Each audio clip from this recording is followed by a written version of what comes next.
Swayam Prabha. Digital India. Educated India.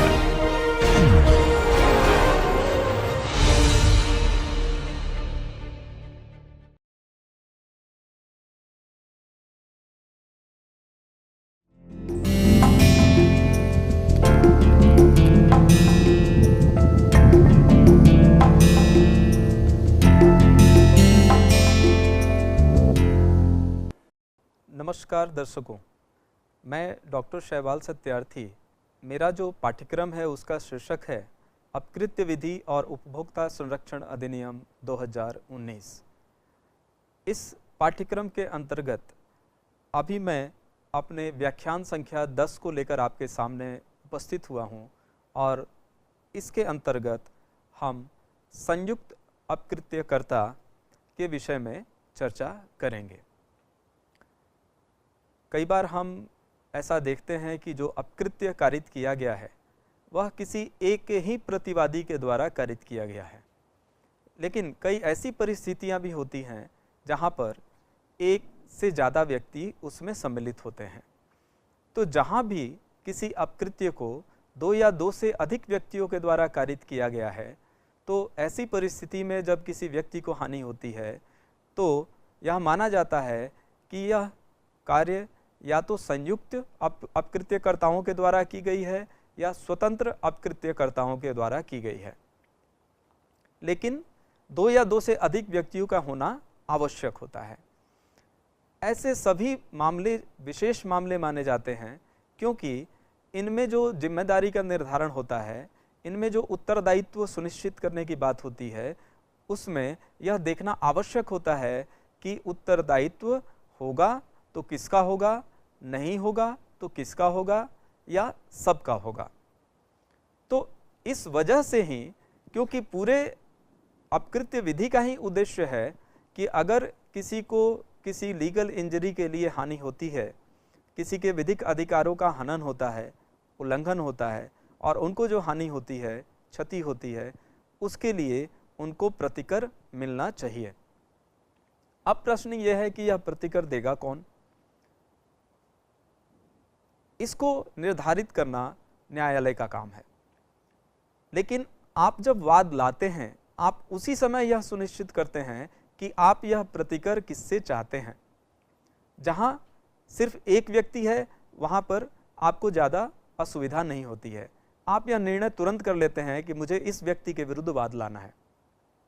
लेकिन जहां वह अपकृत्य दो या दो से अधिक व्यक्तियों के द्वारा कारित की गई है, अब आप कई बार असमंजस में भी रहते हैं, बहुत सारी परिस्थितियों को ध्यान में रखकर। कई बार वो प्रतिवादी एक स्थान पर नहीं होते हैं, कई बार उन प्रतिवादियों की जो आर्थिक स्थिति है वह भिन्न होती है और आपको अपना प्रतिकर लेना होता है। तो उसमें साधारणतया लोग ऐसा करते हैं कि जिस प्रतिवादी की क्षमता, जिस प्रतिवादी का पॉकेट बड़ा होता है, जिस प्रतिवादी की आर्थिक क्षमता ज़्यादा होती है, वह प्रयास करते हैं कि हम यह वाद उसी के विरुद्ध लाएं और उससे अपना प्रतिकर प्राप्त करें, जिसके मिलने की संभावना ज़्यादा होती है। लेकिन जब भी हम इस तरह के परिस्थितियों को देखते हैं तो यह जो पूरा कॉन्सेप्ट है, इसे हम ज्वाइंट टॉर्टफीजर कहते हैं या इंडिपेंडेंट टॉर्टफीजर्स होते हैं, जो स्वतंत्र अपकृत्यकर्ता होते हैं, या फिर ये संयुक्त अपकृत्यकर्ता होते हैं। तो स्वतंत्र और जो संयुक्त अपकृत्यकर्ता होते हैं, इन दोनों परिस्थितियों में संख्या दो या दो से अधिक होती है, लेकिन इनमें जो अंतर है उसको समझना बिल्कुल आवश्यक है। एक विधि के छात्र होने के नाते जब तक आप यह नहीं समझ पाएंगे कि इन दोनों में मूल अंतर क्या होता है, तब तक आप इनसे होने वाली जो संभावनाएं हैं उनसे आप वंचित रह सकते हैं, आप उनको अच्छे से नहीं समझ सकते हैं। तो सबसे पहले हम जानने का प्रयास करेंगे कि यह जो पूरा कॉन्सेप्ट है ज्वाइंट टॉर्टफीजर का या इंडिपेंडेंट टॉर्टफीजर का, वह होता क्या है। तो जैसा मैंने आपको बताया, जब दो या दो से अधिक व्यक्ति एक ही वादी के प्रतिकूल कोई अपकृत्य करते हैं तो उन्हें या तो स्वतंत्र अपकृत्यकर्ता कहते हैं या संयुक्त अपकृत्यकर्ता कहते हैं। अब मूल अंतर आपको अगर समझाना हो तो मैं आपको यह कहूँगा कि जो स्वतंत्र अपकृत्यकर्ता होते हैं उनका जो मीटिंग ऑफ माइंड है वह उस घटना के पहले नहीं रहती है। जरूर वह एक साथ उस घटना को कारित कर रहे होते हैं और उसी घटना में आपको कोई क्षति हो रही है, लेकिन यह कोई पूर्व नियोजित योजना के तहत वह कार्य नहीं कर रहे हैं। जहां पर यह पूर्व नियोजित योजना के साथ कार्य कर रहे हैं वहां पे उनका मीटिंग ऑफ माइंड है, और यहां तक कि जब आपको हानि होती है उसके बाद भी उनका जो संबंध है वह विमर्श का संबंध है, उनका जो मीटिंग ऑफ माइंड है वह उसी तरह का है। तो यह एक मूल अंतर है जो आपको समझना होगा एक स्वतंत्र अपकृत्यकर्ता और संयुक्त अपकृत्यकर्ता के बीच में। लेकिन दोनों परिस्थितियों में यह आपको यह जरूर समझना चाहिए कि संख्या 2 या 2 से अधिक होनी चाहिए और किसी व्यक्ति को आपके कृत्य के द्वारा हानि हुई है, तभी आप या तो स्वतंत्र अपकृत्यकर्ता हैं या आप संयुक्त अपकृत्यकर्ता हैं। अब हम एक एक करके इनको समझने का प्रयास करते हैं कि संयुक्त अपकृत्यकर्ता क्या होता है, स्वतंत्र अपकृत्यकर्ता क्या होता है और इसके क्या मायने होते हैं। सबसे पहले अगर हम जब बात करें स्वतंत्र अपकृत्यकर्ता की, जिसे हम इंडिपेंडेंट टॉर्ट फीजर्स भी कहते हैं, ये जो इंडिपेंडेंट टॉर्ट फीजर्स होते हैं, जब 2 या 2 से अधिक व्यक्ति और उनका जो कार्य है और वह स्वतंत्र रूप से उस कार्य को कर रहे होते हैं और किसी एक क्षति को उत्पन्न करने के लिए संवर्तित होता है, तो जो भी उनका कार्य है, जो किया गया कार्य है, वह स्वतंत्र रूप से किया गया है। लेकिन जब इसका संवर्तन होता है तब वह किसी एक क्षति को अंजाम देता है, किसी एक क्षति को कारित करता है। तब ऐसे व्यक्तियों को स्वतंत्र अपकृत्यकर्ता की संज्ञा दी जाती है। कहने का तात्पर्य यह है कि 2 व्यक्ति अपना अपना कार्य कर रहे हैं और दोनों अपने अपने कार्य करने में एक क्षति को कारित करते हैं, तो जो संवर्तन हो रहा है उसकी वजह से जो क्षति हो रही है वह दोनों के कार्य से हो रही है, लेकिन जो कार्य हो रहा है वह स्वतंत्र रूप से हो रहा है। यहाँ कोई पूर्व विमर्श नहीं है कि हम दोनों चलेंगे और वहाँ जाकर इस घटना को अंजाम देंगे, यह काम करेंगे और उसकी वजह से किसी तीसरे व्यक्ति को नुकसान हो रहा है। ऐसी कोई बात यहाँ होती नहीं है। यहाँ जो कार्य है दोनों का वह स्वतंत्र रूप से किया गया कार्य है, इसीलिए यहाँ पर इनको हम स्वतंत्र अपकृत्यकर्ता की संज्ञा देते हैं। ऐसे अपकृत्यकर्ता कभी भी किसी पूर्व विचार विमर्श के बाद कार्य नहीं करते हैं। जहां भी पूर्व विचार विमर्श के बाद कार्य किया गया है वहां पर जब 2 या 2 से अधिक व्यक्ति होते हैं उनको हम संयुक्त अपकृत्यकर्ता अवश्य मान सकते हैं, लेकिन स्वतंत्र अपकृत्यकर्ता कतई नहीं मान सकते। उसके कार्य के अविकल्प में केवल समानता रहती है। हाँ ठीक है, दोनों ने उपेक्षापूर्ण कार्य किया, दोनों का कार्य उपेक्षापूर्ण था, दोनों के कार्य में कुछ समानता थी, दोनों के कार्य में लापरवाही थी और उसकी वजह से जो वादी है इसको कोई क्षति हो रही है। तो यह समानता अवश्य है, लेकिन जो उनका किया गया कार्य है वह बिना किसी पूर्व विमर्श के है, वह स्वतंत्र है। दोनों पूर्ण रूप से स्वतंत्र होकर उस कार्य को संपादित करते हैं। तो जब आप अपने कार्य को समझ रहे हैं कि हम क्या कर रहे हैं, दूसरा भी समझ रहा है कि वह अपने कार्य को कि वह क्या कर रहा है, लेकिन आप दोनों एक दूसरे के कार्य को कहीं से भी कंट्रोल नहीं कर रहे हैं, कहीं से भी कोई पूर्व विमर्श नहीं है। आप अपना कार्य स्वतंत्र रूप से, पूर्ण रूप से स्वतंत्रता के साथ कर रहे हैं। तो ऐसे में अगर आप कोई हानि कारित करते हैं तो यह माना जाएगा कि आपकी जो स्थिति है वह एक स्वतंत्र अपकृत्यकर्ता की स्थिति है, न कि संयुक्त अपकृत्यकर्ता की। अब जैसे इसके बारे में अगर मैं उदाहरण के साथ आपको अगर समझाऊं तो एक केस था द कोर्सक का। उसमें क्या हुआ था कि 2 जलपोत जो थे वह लापरवाही के साथ आपस में टकराते हैं। दोनों के एंड पर लापरवाही थी, दोनों आपस में टकरा जाते हैं। तो इस उपेक्षा के कारण जब यह टकराहट होती है तो एक जो जहाज है वह डूबने लगता है, लेकिन साथ ही साथ वह एक तीसरे जहाज को भी डुबा देता है। तो 2 जहाज और दोनों जहाज़ों के साथ उपेक्षा उनके चालकों के द्वारा, और एक का डूबना साथ साथ एक तीसरे जहाज को भी डुबा देना।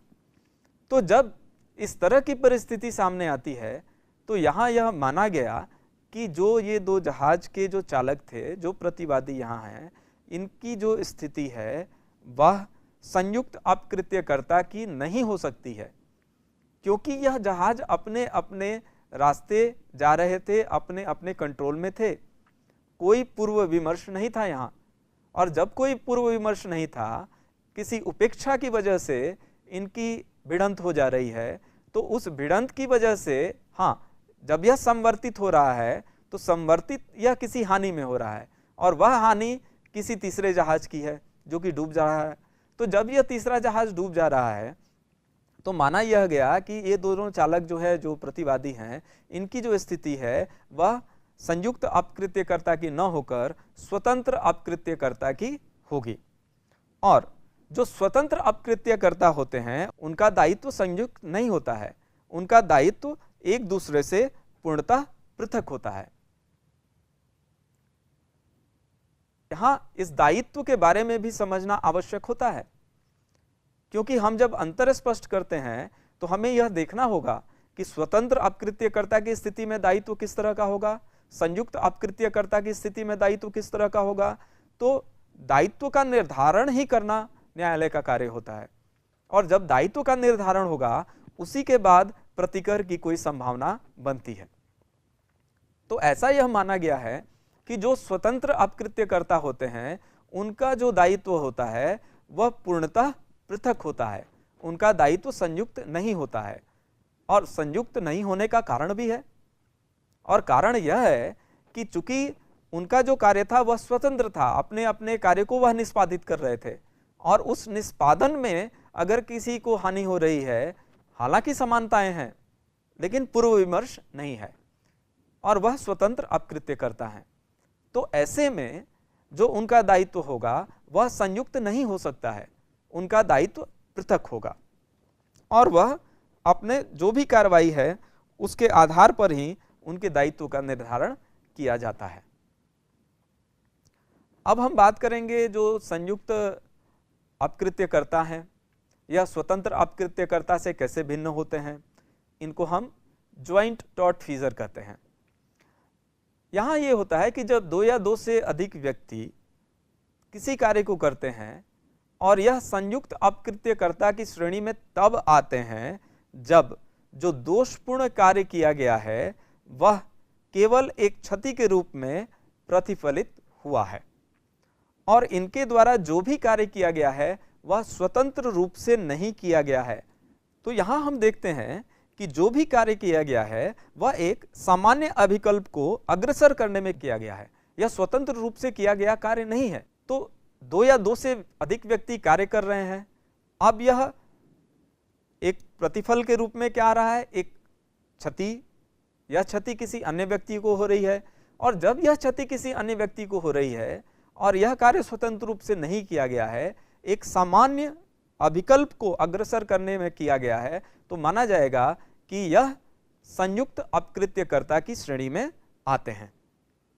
जब ये 2 व्यक्ति या 2 से अधिक व्यक्ति एक ही संयुक्त उद्यम में संलिप्त हैं, जो इनका उद्यम है वह संयुक्त है, यहाँ पूर्व विमर्श है, और इस पूर्व विमर्श के आधार पर यह किसी कार्य को संपादित कर रहे हैं, और जो भी इनका कार्य है जो ये संयुक्त उद्यम माना गया है उसमें इनकी जो संलिप्तता है, और उसमें एक व्यक्ति उस उद्यम के दौरान या उसके अनुसरण में कोई कार्य करता है जिससे हानि होती है।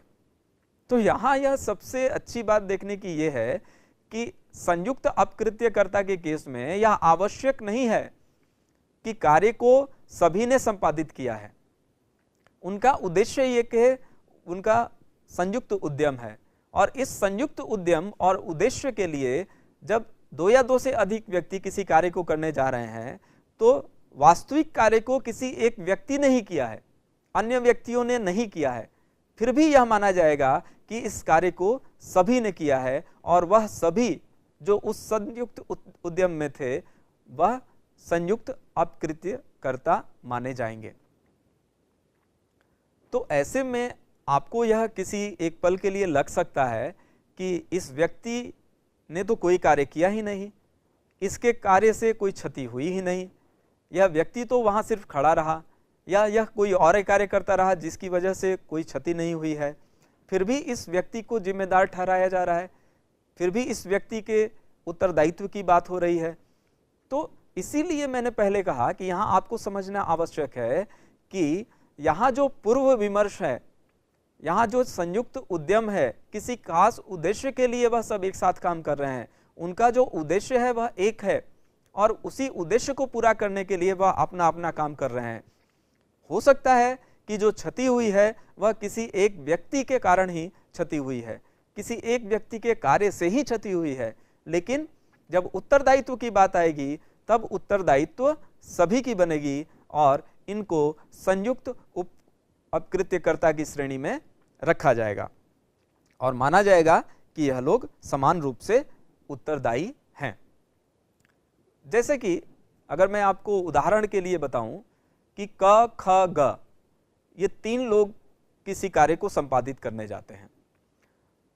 3 लोग को पता है कि हम क्या करने जा रहे हैं और जो भी कार्य वह करने जा रहे हैं वह वादी के प्रतिकूल है।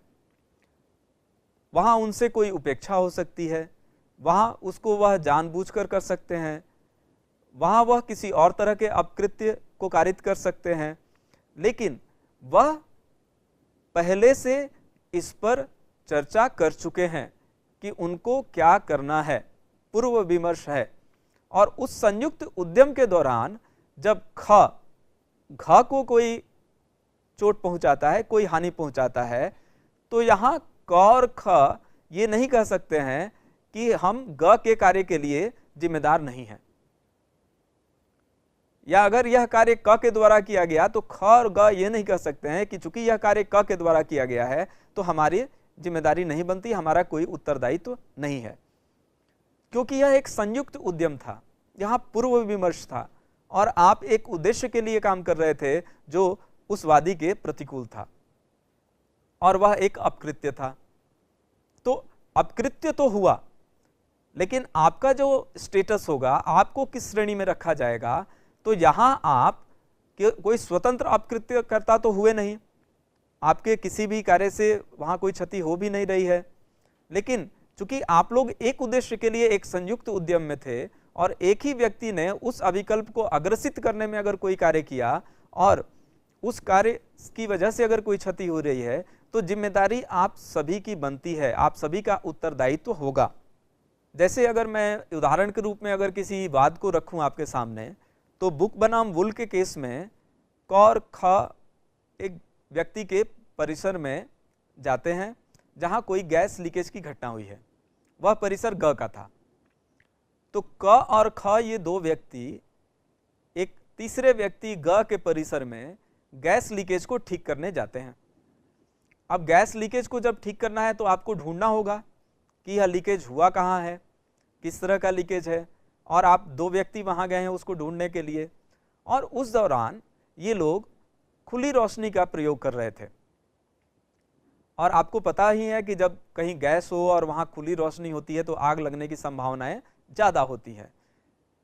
तो जब यह किया जा रहा था, यह खोज की जा रही थी कि गैस का लीकेज कहाँ से है इस परिसर में, तो क जो खुली रोशनी का प्रयोग कर रहा था उसकी वजह से एक विस्फोट हो रहा है और उस विस्फोट की वजह से जो पूरा भवन है वह आग के हवाले हो जाता है, पूरे भवन में आग लग जाती है। तो प्रथम दृष्टया अगर आप यहाँ देखेंगे तो आपको दिखेगा कि यह क के कृत्य से हुआ, क्योंकि क उस लीकेज के स्थान पे था, क ने उस लीकेज को आइडेंटिफाई किया, क ने खुली रोशनी का प्रयोग किया और क के द्वारा प्रयोग की गई उस खुली रोशनी की वजह से यह विस्फोट होता है और उस विस्फोट की वजह से आग लगती है जिसमें यह परिसर जल जाता है। तो प्रथम दृष्टया आपको लगेगा कि यहाँ क जिम्मेदार है, लेकिन चूंकि क और ख एक संयुक्त उद्यम में थे, वह एक साथ उस गैस के लीकेज को ठीक करने गए थे, उनका उद्देश्य एक था कि हमको ग के परिसर में गैस का लीकेज आइडेंटिफाई करना है और उसको रोकना है। उसके रोकथाम के लिए एक टीम के रूप में गए थे। अब किसी एक ने कोई कार्य किया और उस कार्य से अगर क्षति हो जा रही है तो ख अपने उत्तरदायित्व से नहीं बच सकता है। ख का जो स्टेटस होगा यहाँ वह संयुक्त अपकृत्यकर्ता का होगा, न कि स्वतंत्र अपकृत्यकर्ता का। तो इस तरह से हम देखते हैं कि ऐसे बहुत सारे वाद हैं जिसमें यह निर्णय दिया गया कि जब आपका पूर्व विमर्श है और आप एक सामान्य अभिकल्प को अग्रसरित करने में कोई कार्य कर रहे हैं तो आपके जितने भी साथी हैं जो उस पूर्व विमर्श के साथ उस संयुक्त उद्यम के हिस्सा हैं, उनकी भी जिम्मेदारी बनती है, वह अपने उत्तरदायित्व से नहीं बच सकते हैं। अब जब हम इस पे आगे बढ़ते हैं तो हम यह जानने का प्रयास करेंगे कि स्वतंत्र अपकृत्यकर्ता और यह संयुक्त अपकृत्यकर्ता, इन दोनों के बीच में जो अंतर है वह अंतर क्या है। तो यहाँ यह देखा जाता है कि इनके बीच में इस तथ्य में अंतर विद्यमान रहता है कि जहाँ प्रथम की स्थिति में न केवल अंतिम परिणाम से संवर्तन होता है बल्कि अपकृत्यकर्ता के बीच मानसिक संवर्तन भी रहता है, वहीं उत्तर पश्चात कथित मामलों में स्वतंत्र रूप से किए गए दोषपूर्ण कार्य के अंतिम परिणाम में ही संवर्तन रहता है। तो यह जो मूल अंतर है जिसे समझाने का मैंने पूर्व में भी प्रयास किया और मैं फिर से एक बार इसको बता रहा हूं कि जो मूल अंतर है उसको समझना नितांत आवश्यक होता है कि जब आप संयुक्त अपकृत्यकर्ता या स्वतंत्र अपकृत्यकर्ता के बारे में बात करते हैं तो जो स्वतंत्र अपकृत्यकर्ता होते हैं उनमें कोई पूर्व विमर्श नहीं होता है और जो अंतिम परिणाम है वहीं तक उनका संवर्तन रहता है, आगे किसी भी तरह का मानसिक संवर्तन नहीं होता है। लेकिन जो संयुक्त अपकृत्यकर्ता होते हैं उनमें आगे भी मानसिक संवर्तन रहता है, जो वो विमर्श है, जो वो मानसिक संवर्तन है वो बना रहता है क्योंकि वह संयुक्त उद्यम में थे, वह किसी एक उद्देश्य के लिए कार्य कर रहे थे। तो यहाँ पूर्व में भी है और पश्चात में भी है। तो इस आधार पर हम यह निष्कर्ष निकालते हैं कि यह व्यक्ति एक संयुक्त अपकृत्यकर्ता है, यह व्यक्ति एक स्वतंत्र अपकृत्यकर्ता है। अब आपको यह जानना भी आवश्यक होगा कि ऐसा निर्धारण करना क्यों आवश्यक है। ऐसा निर्धारण करना इसलिए आवश्यक है कि इन दोनों परिस्थितियों में दो या दो से अधिक लोग संलिप्त हैं। जब दो या दो से अधिक लोग संलिप्त हैं और किसी वादी को प्रतिकर के लिए वाद लाना है तो वह किस तरह से वाद ला सकता है। क्या वह सभी के विरुद्ध एक साथ वाद ला सकता है या सबके विरुद्ध अलग अलग वाद ला सकता है या किसी एक के विरुद्ध वाद ला सकता है। इसको हम जानते हैं इस तरह से कि क्या लायबिलिटी ज्वाइंट है, क्या लायबिलिटी पृथक है या ज्वाइंट और पृथक दोनों है, संयुक्त और पृथक दोनों है। तो इन तीन में से वह किसका चयन करेगा, इसके लिए यह समझना आवश्यक होता है उसके लिए कि जो श्रेणी है उस व्यक्ति की वह श्रेणी क्या है, संयुक्त अपकृत्यकर्ता की है या स्वतंत्र अपकृत्यकर्ता की है। बिना इसके जाने इस मामले में कार्रवाई को आगे बढ़ाना मुश्किल होता है क्योंकि अंत में आपको उत्तरदायित्व का निर्धारण करना है। जब आपको उत्तरदायित्व का निर्धारण करना है तो आपको यह समझना आवश्यक होगा कि किस स्टेटस में आप उसको उत्तरदायी ठहरा रहे हैं, उसकी जिम्मेदारी क्या बनती है। क्योंकि कई मामलों में मैंने पहले भी उदाहरण दिया कि आपका जो कार्य है वह कहीं से डायरेक्ट कॉज है ही नहीं उस हानि का, आपने कोई ऐसा कार्य ही नहीं किया जिसकी वजह से वह हानि हुई हो, फिर भी यहाँ आपका उत्तरदायित्व बन सकता है यदि आप संयुक्त अपकृत्यकर्ता हैं। अगर हम इसके बारे में किसी विधि के विकास की बात करें तो स्वाभाविक रूप से जो अपकृत्य विधि है इसका विकास मूल रूप से इंग्लैंड में ही हुआ है, ज़्यादातर विकास इंग्लैंड में ही हुआ है। हाँ, भारत में भी हमने प्रयास किया है बहुत सारे वर्गों में कि हम कुछ नया लेकर आएँ, लेकिन जो मूल रूप से इसका विकास हुआ है वह इंग्लैंड में हुआ है। तो इंग्लैंड में इस पर तो एस्टिट्यूट भी बन गया है, वहाँ तो इस पर कानून भी बन गया है और उस कानून के तहत जो संयुक्त अपकृत्यकर्ता हैं उनके स्थिति में परिवर्तन किया गया और उनके स्थिति में परिवर्तन करके इनको स्वतंत्र अपकृत्यकर्ता के समान ही कर दिया गया। और चूंकि दोनों में अंतर था लेकिन वहाँ कानून बनाकर उनकी स्थिति में समानता लाई गई। लेकिन जो पूर्व में जो नियम था, जो विधि के द्वारा, जो कोर्ट निर्धारित विधि के द्वारा हो रहा था, उस नियम के तहत इनकी जो परिस्थितियां थी वह भिन्न थी। इनके उत्तरदायित्व की जब बात आती थी तो वह भिन्न थी। लेकिन बाद में ऐसा देखा गया कि 2 स्टैट्यूट आए और उन 2 स्टैट्यूट के माध्यम से इसमें बदलाव किए गए, और उन बदलावों के बाद जो संयुक्त अपकृत्य करता है और जो स्वतंत्र अपकृत्य करता है, दोनों की परिस्थितियों में समानता लाई गई है और उनके विरुद्ध, किसी एक के विरुद्ध या सभी के विरुद्ध वाद लाया जा सकता है। ऐसा अब संयुक्त के केस में भी हो सकता है या स्वतंत्र अपकृत्यकर्ता के केस में भी हो सकता है। और जो शेष अपकृत्य करता है, जैसे किसी एक के विरुद्ध आप वाद लाए और बाकी के विरुद्ध आप वाद नहीं लाए, तो जो शेष अपकृत्य करता है तो उनके विरुद्ध भी जो कार्रवाई करनी है उसमें यह बाधा नहीं होगी कि आपने पहले किसी एक के विरुद्ध ही वाद दायर किया था, इसलिए इन सबों को मुक्ति मिल गई। आगे भी हम इस पर चर्चा करेंगे। जैसा कि भारत की परिस्थिति की बात है, तो भारत की परिस्थिति में यह जानना आवश्यक है कि हमारे यहाँ भी, चूंकि जो हम इंग्लैंड के जो लॉ हैं उन्हीं को हम फॉलो करते थे पहले, और चूंकि अपकृत्य विधि में निर्णयों पर आधारित जो कानून है हम उन्हीं को फॉलो करते हैं, तो कॉमन लॉ में और इंग्लिश लॉ में जो भी हुआ है हम उसी को फॉलो करते हैं। तो हमें यह लगता है कि जो स्थिति वहाँ है, कुछ उसी तरह की स्थिति हमारे भारत में भी है। जब भी हम इस संयुक्त अपकृत्यकर्ता के बारे में बात करते हैं, तो जब लायबिलिटी की बात आती है तो यह देखा गया कि जो लायबिलिटी थी वह थी संयुक्त और पृथक, joint and several liability of joint tortfeasors. जो संयुक्त अपकृत्यकर्ता हैं उनकी जो लायबिलिटी थी वह संयुक्त भी थी और पृथक भी थी, तो दोनों थे वहाँ पे। लेकिन जब दोनों होते हैं तब एक विकल्प मिलता है वादी को कि वादी अगर चाहे तो सभी के विरुद्ध वाद लाए, वादी अगर चाहे तो किसी एक के विरुद्ध वाद लाए, क्योंकि जो उनकी लायबिलिटी है वह ज्वाइंट और सेवरल है। तो ऐसे में कई बार ऐसा होता है कि कुछ लोग ऐसे भी होते हैं जिनके विरुद्ध वाद नहीं लाया गया, तो क्या वह अपने उत्तरदायित्व से मुक्त हो जाते हैं क्योंकि उनके विरुद्ध वाद नहीं लाया गया? तो इसके लिए आपको समझना आवश्यक होगा कि जो हेतुक होता है, जो कॉज ऑफ एक्शन होता है, तो स्वतंत्र अपकृत्यकर्ता के केस में अलग अलग कॉज ऑफ एक्शन होता है, डिफरेंट कॉज ऑफ एक्शन होता है।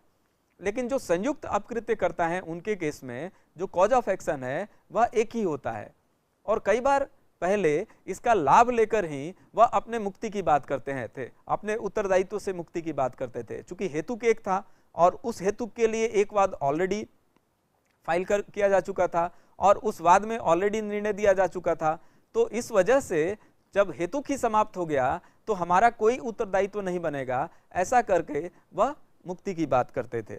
लेकिन जब हमने इसमें बदलाव किए और समानता की बात की, तो इस प्रकार जो भी, मान लीजिए अगर कोई अभिकर्ता है और इसने कोई काम किया है, कोई अपकृत्य किया है, तो उसका जो प्रमुख है और वह जो अभिकर्ता है, क्या वह संयुक्त अपकृत्य करता है? तो माना गया कि हाँ, संयुक्त अपकृत्य करता है। तो उनका जो दायित्व होगा वो क्या होगा, संयुक्त होगा या पृथक होगा?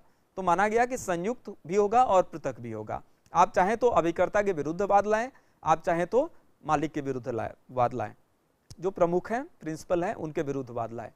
अगर आप चाहें दोनों के विरुद्ध वाद लाना, तब भी आप दोनों के विरुद्ध वाद ला सकते हैं, क्योंकि उनका जो उत्तरदायित्व है वह ज्वाइंट एंड सेवरल है। तो जब हम इनके उत्तरदायित्व को देखते हैं कि ज्वाइंट एंड सेवरल है, अब इसमें जो बदलाव हुए, जो पूर्व में जो कानून थे और बाद में जो स्टैट्यूट के द्वारा जो बदलाव किए गए, उनको समझना भी आवश्यक होता है। और उसके लिए हम देखेंगे कि किस तरह के प्रयास किए गए हैं और किस तरह की विधि में बदलाव किए गए हैं। जब हम इंग्लिश कॉमन लॉ की बात करते हैं, तो इस कॉमन लॉ के अंतर्गत एक जो संयुक्त अपकृत्यकर्ता होता है, तो जो संयुक्त अपकृत्यकर्ताओं में से अगर कोई एक जिसके विरुद्ध निर्णय प्राप्त कर लिया गया है, तो परिणाम स्वरूप जो अन्य अपकृत्यकर्ता हैं वह यह कहते हैं कि अब हम दायित्व से मुक्त हो गए, अब हमें कोई भी उत्तरदायी नहीं ठहरा सकता है। तो ऐसे में यह माना जाता है कि वादी के पक्ष में जब केवल एक ही वाद का हेतुक हो सकता है और उस वाद हेतुक के आधार पर कोर्ट के द्वारा एक निर्णय दे दिया गया है। तो जब एक निर्णय दे दिया गया है तो बाकी के जितने भी अपकृत्यकर्ता हैं उनका यह कहना होता है कि अब एक निर्णय हो गया है तो हम इससे मुक्त हो जाते हैं। तो यदि वादी ने किसी भी संयुक्त अपकृत्यकर्ता के विरुद्ध निर्णय प्राप्त कर लिया तो यह माना जाएगा कि वाद का हेतुक निर्णय के साथ सम्मिलित हो गया। जैसा कि मैंने पहले भी बताया कि स्वतंत्र अपकृत्यकर्ता के केस में हेतुक अलग अलग हैं, कई सारे कॉज ऑफ एक्शन हो सकते हैं, कई सारे वाद हेतुक हो सकते हैं, लेकिन संयुक्त अपकृत्यकर्ता के केस में एक ही हेतुक है, एक ही वाद हेतुक है। तो जब यह निर्णय किसी एक के विरुद्ध ले लिया गया कोर्ट के द्वारा तो क्या माना गया कि जो वाद हेतुक था वह उसमें सम्मिलित हो गया। जब यह सम्मिलित हो गया उसके बाद वादी किसी भी अन्य संयुक्त अपकृत्यकर्ता के विरुद्ध वाद दायर नहीं कर सकता है। तो इस तरह का एक रिस्ट्रिक्शन भी आप कह सकते हैं और इस तरह से एक जो लाभ है, जो बेनिफिट है मुक्ति का, वह अन्य अपकृत्यकर्ताओं को मिल जाता है। जो भी शेष संयुक्त अपकृत्यकर्ता हैं उनके विरुद्ध किसी भी उत्तरोत्तर कार्रवाई करने की अनुमति वादी को नहीं दी जाती थी। जो सक्सेसिव सूट की बात करते हैं, सक्सेसिव पिटीशन की बात करते हैं कि एक के विरुद्ध वाद दायर किया, वहाँ निर्णय हुआ, आप संतुष्ट नहीं हुए तो आपको लगा कि हम अब दूसरे के विरुद्ध वाद दायर करें, क्योंकि उनकी जो लायबिलिटी थी, उनका जो उत्तरदायित्व था वह पृथक भी था, संयुक्त भी था। तो अब आप चाह रहे हैं कि हम एक एक करके सारे लोगों के विरुद्ध वाद दायर करें जब तक कि आपको संतुष्टि न मिले कि आपको पूर्ण प्रतिकर मिल चुका है। तो पहले के जो कानून थे उसके हिसाब से यहाँ रोका जाता था कि नहीं, आपको अनुमति नहीं थी, चाहे भले ही उस व्यक्ति के विरुद्ध दिया गया निर्णय आपको पूर्णतः असंतुष्ट ही रखा हो, आपको संतुष्ट नहीं कर पाया वह निर्णय, उसके बावजूद भी आपको यह अनुमति नहीं थी कि आप अन्य अपकृत्यकर्ताओं के विरुद्ध वाद ला सकें, क्योंकि आपने एक के विरुद्ध वाद संस्थित किया और उस वाद में एक निर्णय आया और उस निर्णय से आप संतुष्ट नहीं हुए। तो शेष जो अन्य अपकृत्यकर्ता हैं उनको कहीं ना कहीं से उससे मुक्ति मिल रही थी। तो इस तरह का कानून इंग्लिश लॉ के अंतर्गत था। निश्चित रूप से यह जो था सामान्य अपकृत्यकर्ता के मामले से भिन्न थी। जो सामान्य अपकृत्यकर्ता है वहाँ पे हम देख रहे हैं कि वहाँ तो पृथक लायबिलिटी है ही। जब पृथक लायबिलिटी है तो आप सबके विरुद्ध वाद ला सकते हैं, आप एक एक करके सबके विरुद्ध वाद ला सकते हैं। तो उनके मामले में यह माना जाता था कि हर अपकृत्यकर्ता के विरुद्ध अलग अलग वाद हेतुक विद्यमान है, कि जो कॉज ऑफ एक्शन है वह हर अपकृत्यकर्ता के साथ अलग है, क्योंकि उनका कार्य स्वतंत्र था, उनका संयुक्त उद्यम नहीं था, उनका कार्य स्वतंत्र था। चूंकि उनका कार्य स्वतंत्र था तो कॉज ऑफ एक्शन भी उनके कार्य के साथ अलग था। तो उस अलग कॉज ऑफ एक्शन के लिए आप एक अलग वाद लाने के हकदार थे।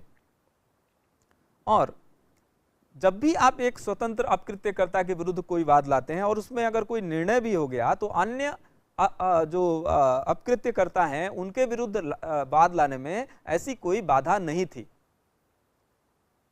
जैसी कि संयुक्त अपकृत्यकर्ता के केस में थी। संयुक्त अपकृत्यकर्ता के केस में वह बाधा थी क्योंकि एक निर्णय दिया गया था, एक वाद आप ऑलरेडी ला चुके थे, लेकिन यहाँ चूंकि वाद हेतु अलग अलग हैं इसलिए ऐसा संभव नहीं था। तो यह स्थिति एक के विरुद्ध दिए गए निर्णय अन्य के विरुद्ध पृथक उपचार प्राप्त करने में बाधक है, प्रकट रूप से संयुक्त और पृथक उत्तरदायित्व के सिद्धांत के प्रतिकूल थी। इंग्लिश कॉमन लॉ का जो यह सिद्धांत था, यह माना गया है कि यह चूंकि न्यायपूर्ण नहीं था इसीलिए इसमें कुछ बदलाव लाए गए। और जो पहला बदलाव इसमें किया गया वह 1935 में किया गया। 1935 में एक लॉ रिफॉर्म लाया गया। उस लॉ रिफॉर्म का नाम था law reform married women tortfeasors act 1935। इस married women tortfeasors act 1935 के तहत इसको समाप्त कर दिया गया। और इसको समाप्त करने का कारण क्या दिया गया कि यह न्यायपूर्ण नहीं था, और तभी से जो संयुक्त अपकृत्यकर्ता हैं उनमें से एक अथवा कुछ के विरुद्ध की गई कार्यवाही अन्य अपकृत्यकर्ताओं के विरुद्ध किसी भी कार्यवाही को बाधित नहीं करती है। तो हमने यह देखा कि पूर्व में जो कानून था इंग्लिश कॉमन लॉ में, उसमें अगर आपने किसी एक के विरुद्ध कार्रवाई कर दी है तो उसके बाद से अन्य के विरुद्ध जब कार्रवाई करने आप जाएंगे तो उसमें कुछ बाधाएं थी। किसी एक के विरुद्ध जब आप कार्रवाई करते हैं उसमें निर्णय आ जाता है, तो अन्य के विरुद्ध जब आप कार्रवाई करने जाते हैं तो वहां एक बाधा थी, और उस बाधा की वजह से आप अन्य अपकृत्यकर्ताओं के विरुद्ध वाद नहीं ला सकते थे। लेकिन यहाँ एक बदलाव किया गया 1935 में, और यहाँ यह कहा गया कि नहीं, चूंकि वह न्यायपूर्ण कानून नहीं था, वह विधि न्यायपूर्ण नहीं थी, इसलिए अब इस law reform married women tortfeasors act 1935 के द्वारा समाप्त कर दिया गया। अब हम यहाँ आगे देखने का प्रयास करेंगे कि जो संबंधित विधि है उसमें अन्य क्या बदलाव किए गए। तो 1930 के बाद में भी इसमें बदलाव किया गया, और बाद में एक सिविल लायबिलिटी कंट्रीब्यूशन एक्ट आता है 1978 में। इस सिविल लायबिलिटी कंट्रीब्यूशन एक्ट 1978 की जो एक धारा 3 है, और उसमें इससे संबंधित विधि को समाविष्ट किया गया।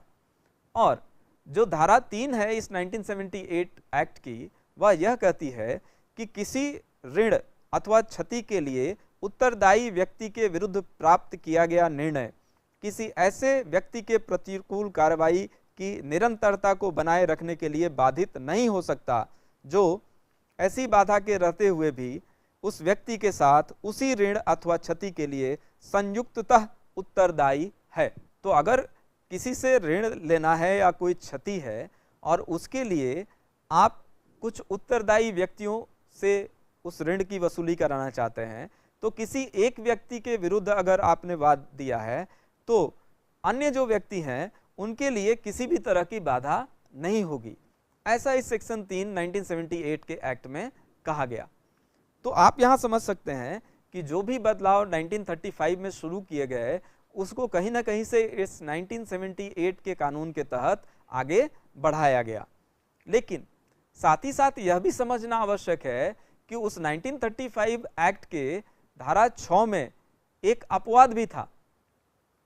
अपवाद ये था कि जब आप, बाधा नहीं है, आप वाद ला सकते हैं, लेकिन जब आप वाद लाएंगे तो आप कितने प्रतिकर के लिए वाद लाएंगे, आपको कितना प्रतिकर प्राप्त करने का अधिकार होगा, तो उसके लिए एक सीमा तय कर दी गई। वह क्या सीमा थी कि जो पहले निर्णय में जो अभिनिर्णित किया गया था कोर्ट के द्वारा, किसी भी तरह से जो प्रतिकर होगा उससे ज्यादा नहीं होगा।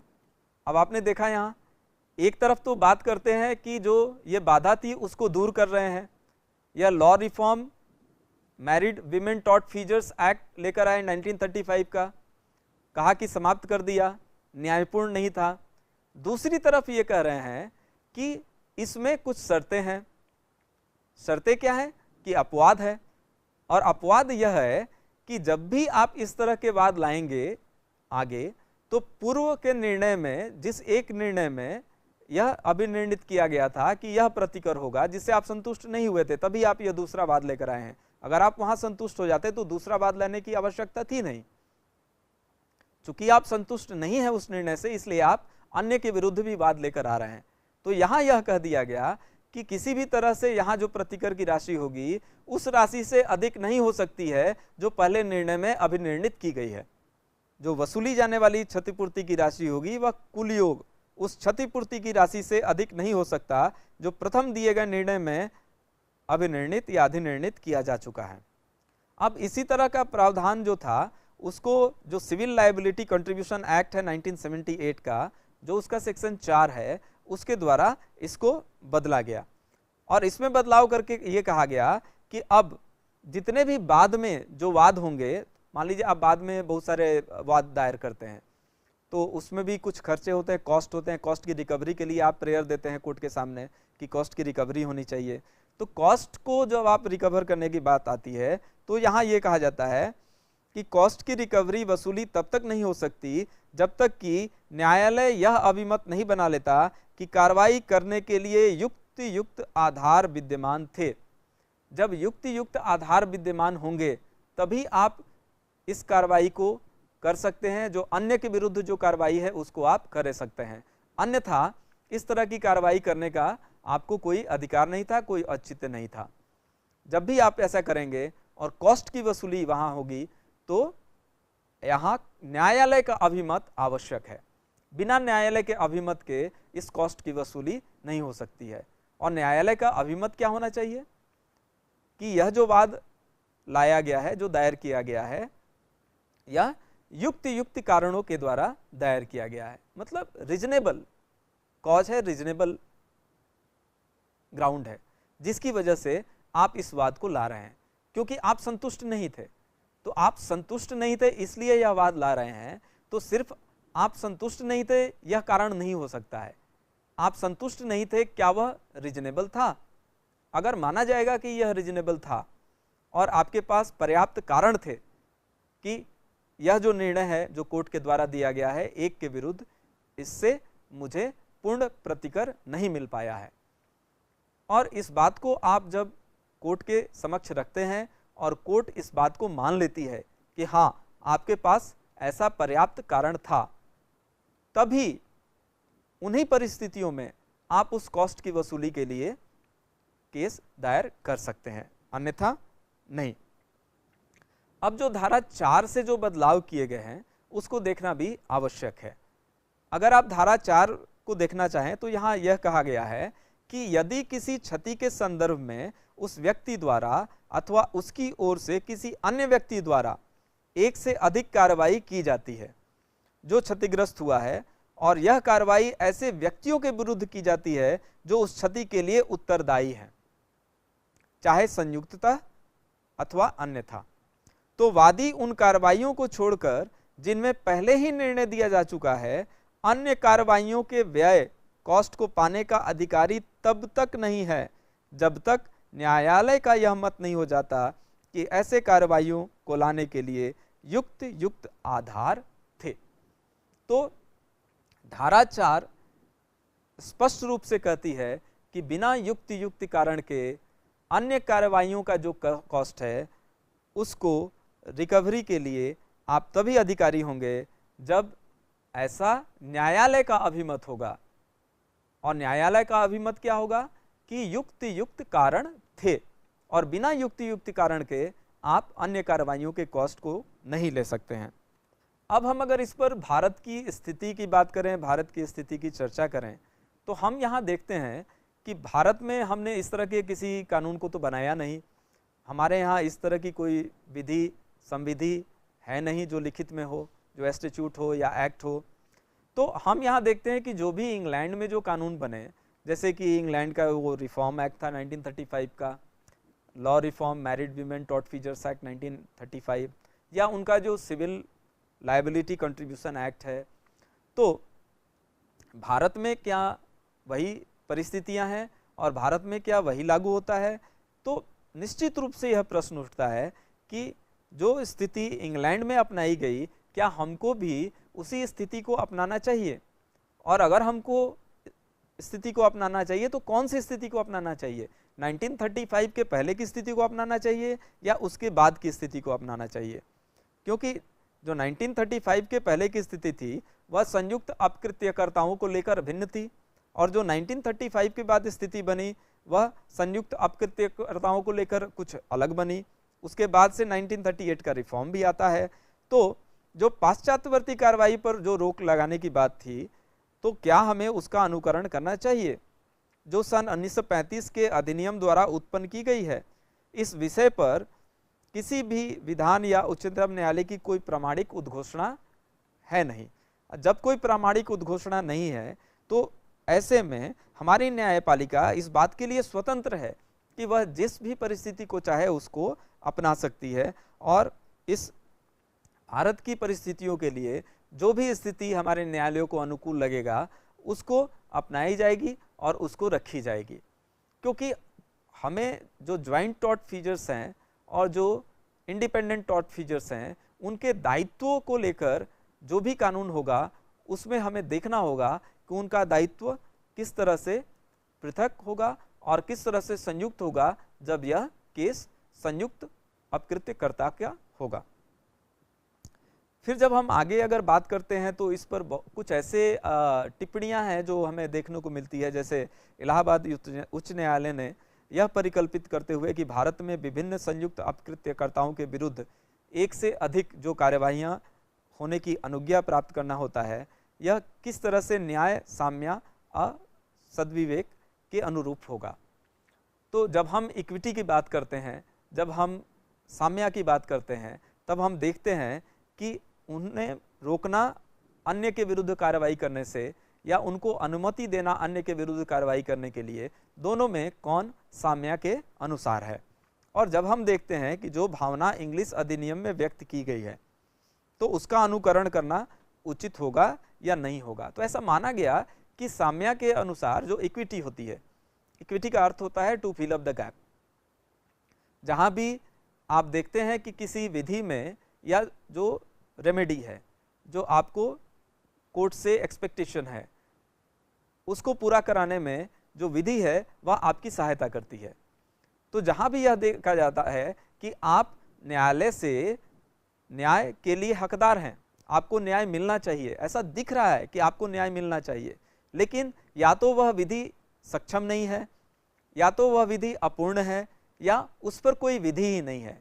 तो ऐसे परिस्थितियों में न्याय दिलाने के लिए जिस तरह के विधि को सामने लाया गया, जिस तरह से न्याय किया गया, जिनकी सहायता से न्याय किया गया, जिन सिद्धांतों की सहायता से न्याय किया गया, उन्हें हम साम्य के नाम से जानते हैं, उन्हें हम इक्विटी के नाम से जानते हैं।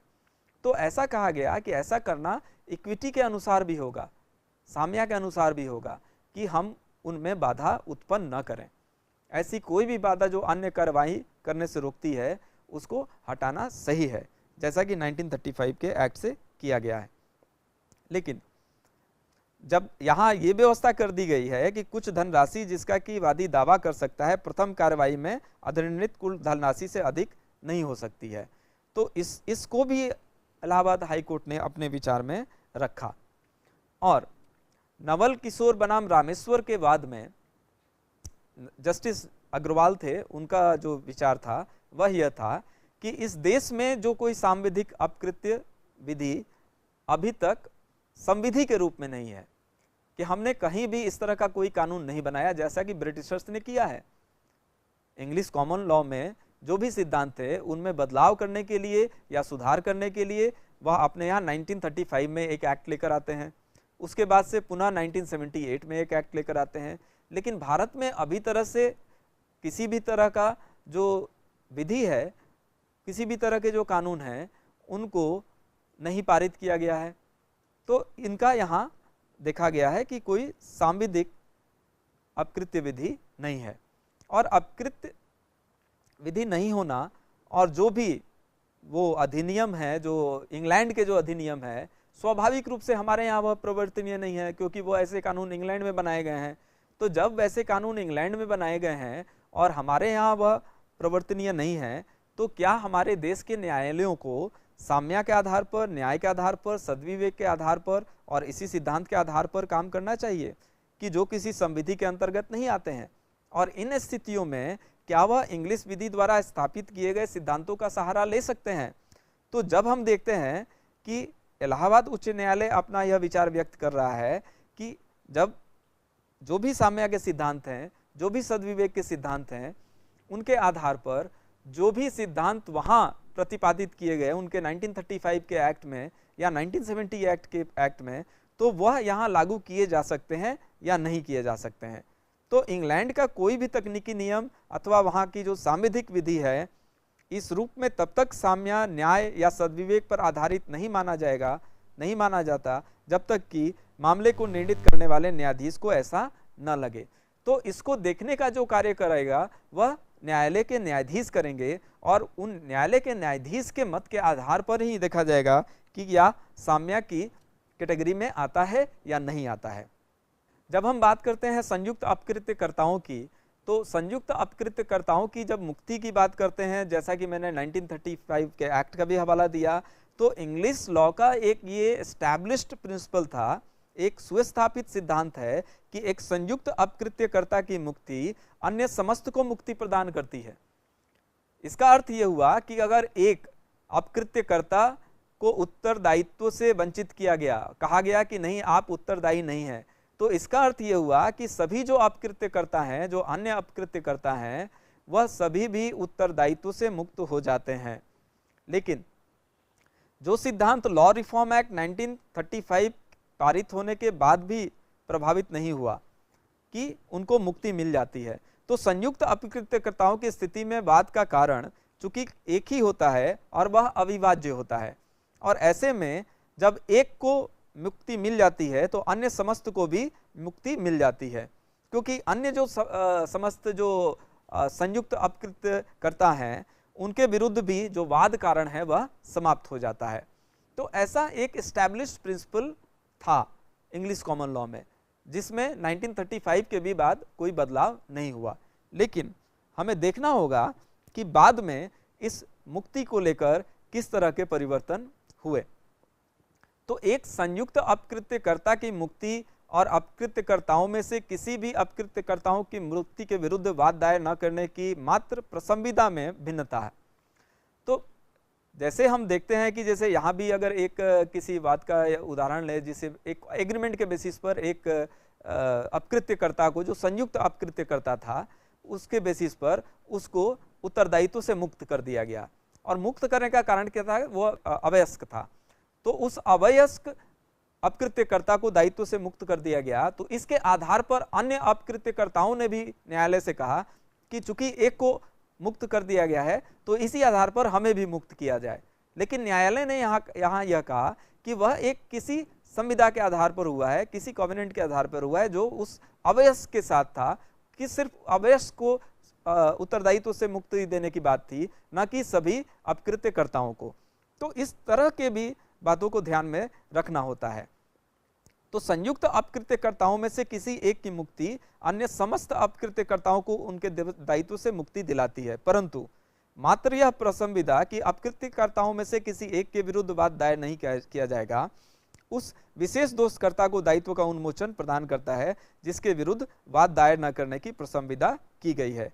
शेष जो अन्य अपकृत्यकर्ता हैं उनके विरुद्ध वाद दायर की जा सकती है, ऐसे में उनको मुक्ति नहीं मिलेगी, क्योंकि यहाँ जो उन्मोचन हुआ है, यहाँ जो मुक्ति दी गई है, वह किसी खास प्रसंविदा के आधार पर की गई है।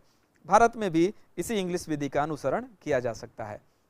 अब हम बात करेंगे अपकृत्यकर्ताओं के बीच में अंशदान को लेकर, contribution between joint tort features. अब ये देखना होगा कि जब यह उत्तरदायी ठहराए जाते हैं और इनको प्रतिकर देना होता है, तो मान लीजिए इनका जो दायित्व था वो पृथक भी था, इनका दायित्व जो था वह संयुक्त भी था, तो पृथक दायित्व के आधार पर किसी एक से ही यह प्रतिकर ले लिया गया, तो क्या वह बाद में अंशदान के लिए बोल सकता है कि आप अपना भी कंट्रीब्यूट करो इसमें, क्योंकि आप भी एक टॉर्ट फीजर थे, आप भी एक अपकृत्यकर्ता थे, और चूंकि यह बात सिर्फ मेरे विरुद्ध दायर किया गया था, आप अन्य लोगों के विरुद्ध दायर नहीं किया गया, तो आप अपनी अपनी जो सीमाएं हैं उनके तहत जितना भी अपकृत्य आपने किया है उसके तहत आप अंशदान करें। तो ऐसा देखा गया कि जब वह टॉर्ट फीजर वाद लाता है और इस तरह के कंट्रीब्यूशन की बात करता है, तो इस संदर्भ में यह प्रश्न उठता है कि यदि एक ही संयुक्त अपकृत्य को लेकर न केवल अपने अंश की वरन समस्त अपकृत्यकर्ताओं की पूर्ति के लिए कहा जाता है, तो वह किसी सीमा तक अन्य समस्त अपकृत्यकर्ताओं से जो उसके साथ उत्तरदायी हैं उत्तरदायित्व में अंशदान करने के लिए कह सकता है। लेकिन किसी एक वाद में यह कहा गया कि ऐसा अंशदान करने के लिए नहीं कहा जा सकता है। क्यों नहीं कहा जा सकता है? क्योंकि यह साम्या के विरुद्ध होगा, क्योंकि आप एक ऐसे कार्य में आप अंश देने की बात कर रहे हैं कि जो आपका दायित्व था, तो कई बार आप किसी लाभ में हिस्सा या जो आपका उत्तरदायित्व था उसमें हिस्सा, तो उसके लिए किसी संविदा या किसी करार की संभावना नहीं थी, और अगर ऐसा करार या संविदा होती भी तो वह विधि के विरुद्ध होती। तो मैरीवेदर बनाम निक्सन में इसको उठाया गया और इसको कहा गया कि जो संयुक्त अपकृत्य करता है उनके बीच में अंशदान हो ही नहीं सकता है, क्योंकि जब आप किसी अन्य को बोलेंगे कि आप अंशदान करो तो आप किस आधार पर बोल रहे हैं? क्या आप दोनों के बीच में ऐसा कोई करार है? अगर ऐसा कोई करार है तो वह करार किस चीज के लिए है कि ऐसा अपकृत्य हुआ, उस अपकृत्य में प्रतिकर देना पड़ा और उसके लिए आपको भी अंशदान करना है, तो ऐसा माना जाएगा कि किसी हानि पहुंचाने के लिए जो प्रतिकर देना पड़ा उसमें आप अंशदान की बात कर रहे हैं, तो यह कहीं से भी जो लॉफुल ऑब्जेक्ट है उसके अगेंस्ट होगा और साम्य के विरुद्ध होगा। तो ऐसे में जो संयुक्त अपकृत्य के जो लोग हैं, संयुक्त अपकृत्य करता है, उनको अंशदान के लिए नहीं कहा जा सकता है, वसूली नहीं कराई जा सकती है। एक और इसमें बात आती है कि क्या इस तरह के केसेस में इंडेमनिटी की बात हो सकती है? हाँ, इंडेमनिटी की बात अवश्य हो सकती है, इस पर कोई भी प्रश्न चिन्ह नहीं उठा सकता है, क्योंकि ऐसा देखा गया है कि कई संयुक्त अपकृत्य करता है, किसी एक के विरुद्ध वाद लाया गया, बाकी अन्य के विरुद्ध वाद नहीं लाया गया, लेकिन बाद में यह पाया गया कि जिससे प्रतिकर दिलाया गया वह बाद में निर्दोष सिद्ध होता है, किसी कारण से वह बिल्कुल निर्दोष पाया जाता है। तो जब वह किसी कारण से निर्दोष पाया जाएगा तो वह निश्चित रूप से जो वास्तव में जो अपकृत्य करने वाले होते हैं, जो अपकृत्य करता है, उनसे यह कह सकता है चूंकि यह दायित्व आपका था और इस दायित्व के लिए जो क्षतिपूर्ति हुई वह मैंने की और मैं निर्दोष था, तो आपको इसकी पूर्ति करनी चाहिए, तो वहां वह इंडेमनिटी की मांग कर सकता है।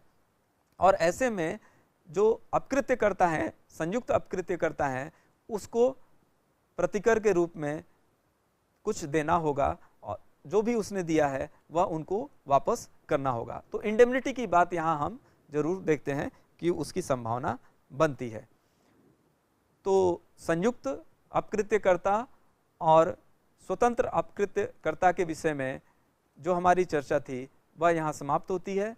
धन्यवाद।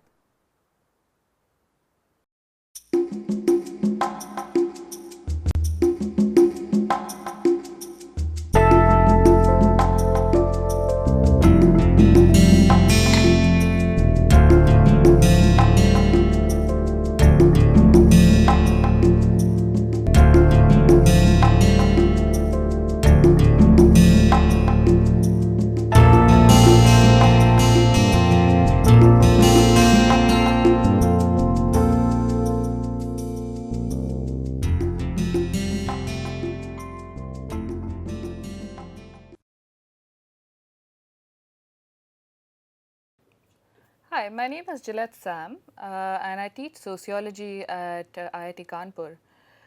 Today, I want to tell you a little bit about what sociology is. In order to go ahead and study sociology, one of the things you need to develop is a sociological way of thinking.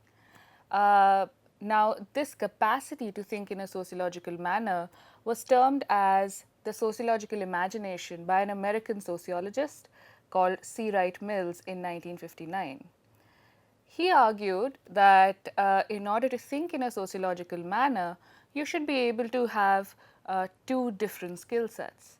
The first skill set would require you to have the capacity to think beyond the problems that individuals face.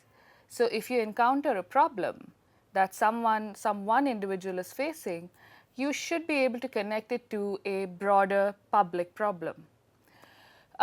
Mills gave the example of people in his neighborhood. He says if there is one person who is unemployed in the neighborhood, that seems to be an individual problem. But as a sociologist, you're expected to dig around a little.